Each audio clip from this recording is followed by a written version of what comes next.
نماز کے بعد میں دعا کیسے مانگنی چاہیے؟ آج اس ویڈیوز میں آپ کو طریقہ سکھائیں گے کہ نماز کے بعد میں کیسے دعا مانگی جاتی ہے۔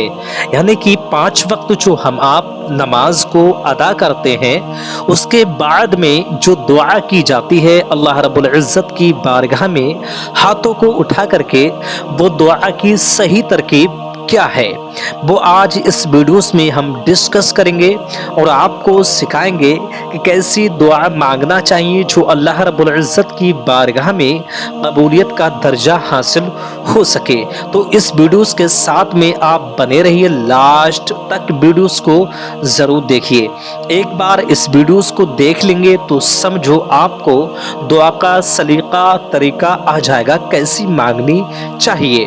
تو شروعات کر رہے ہیں، اس سے پہلے آپ سے چھوٹی سی گزارش ہے، چینل پہ اگر آپ نئے ہیں تو چینل کو ہمارے ڈی ایل اسلامک کو سبسکرائب ضرور کیجئے اور گھنٹی کو دبا کر کے آل پہ رکھ لیجئے، جس سے کہ ہر آنے والی ویڈیوز آپ کے پاس میں سب سے پہلے پہنچ سکے گی، کیونکہ ہمارے چینل پہ ایسے ہی اسلامک ویڈیوز کو اپلوڈ کیا جاتا ہے۔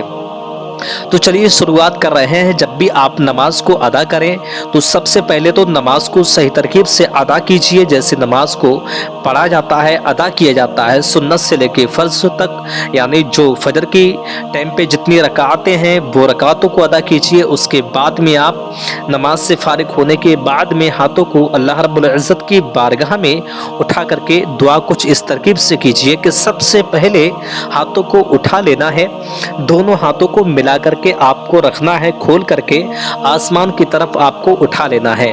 اپنے ہاتھوں کو اتنا اٹھائیے کہ آپ کے سینے کی جانب آپ کے دونوں ہاتھ ہونا چاہیے۔ سینے سے نیچے کچھ لوگ اٹھاتے ہیں ہاتھوں کے لیے، سینے سے اپنے نیچے رکھتے ہیں، لیکن ایسا نہیں کرنا ہے، آپ کو سینے کے سیدھ پہ رکھنا ہے۔ آپ کا جو سینہ ہے، چھاتی ہے، اس کے سامنے اپنے ہاتھوں کو پھیلانا ہے اور اس کے بعد میں آپ کو دعا کی شروعات کچھ اس ترکیب سے کرنا ہے۔ سب سے پہلے شروعات میں ایک بار کم سے کم درود پاک ضرور پڑھ لیجئے۔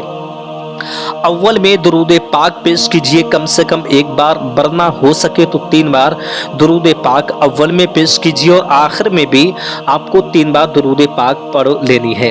بیچ میں دعا ایسے کرنا ہے، سب سے پہلے آپ کو یہ کہنا ہے، یا اللہ رحمان، یہ بندہ تیری بارگاہ میں حاضر ہے، اس بندے کی حاضری کو قبول مقبول فرما۔ اپنی جانب اشارہ کر کے آپ کو اس ترکیب سے سب سے پہلے کہنا ہے۔ اس کے بعد میں اللہ رب العزت کا نام لے کر کے کہنا ہے، جیسے کہ یا اللہ، یا رحمان، یا رحیم، تو غفور ہے، تو شکور ہے، تو جبار ہے، تو قہار ہے، تو بصیر ہے، تو نذیر ہے، تو متکبر ہے، تو خالق ہے، تو باری ہے۔ میری اس دعا کو اپنی بارگاہ میں قبول مقبول فرما۔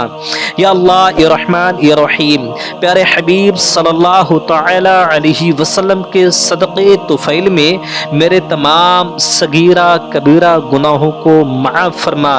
یا اللہ، یا رحمان، یا رحیم، تمام نبیوں کے وسیلے سے، تمام انبیاء مرسلین کے صدقے طفیل میں پیارے حبیب صلی اللہ تعالی علیہ وسلم کے بالخصوص صدقے طفیل میں ہم سب کے تمام مسلمانوں کے لیے تمام آفات سے، بلاؤں سے، مصیبت سے، پریشانیوں سے، حادثات سے محفوظ فرما۔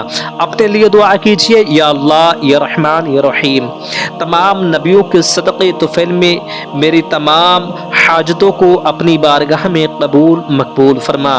یا اللہ، یا رحمان، یا رحیم، تمام اولیاء اکرام، اولیاء اعظام کے صدقے طفیل میں میرے لیے ہر جگہ کامیابی، کامرانی عطا فرما۔ غوث پاک کا نام لے سکتے ہیں، اولیاء اکرام، اولیاء اعظام کے نام لے سکتے ہیں، جیسے کہ یا اللہ رحمان، پیران پیر دستگیر شیخ عبد القادر جیلانی غوث سمدانی رضی اللہ تعالی عنہ کا تجھے وسیلہ ہے، میری فلاں مراد کو قبول مقبول فرما۔ اپنی مراد کا نام لیجئے، اپنی حاجات کا نام لیجئے، جیسے کہ یا اللہ، یا رحمان،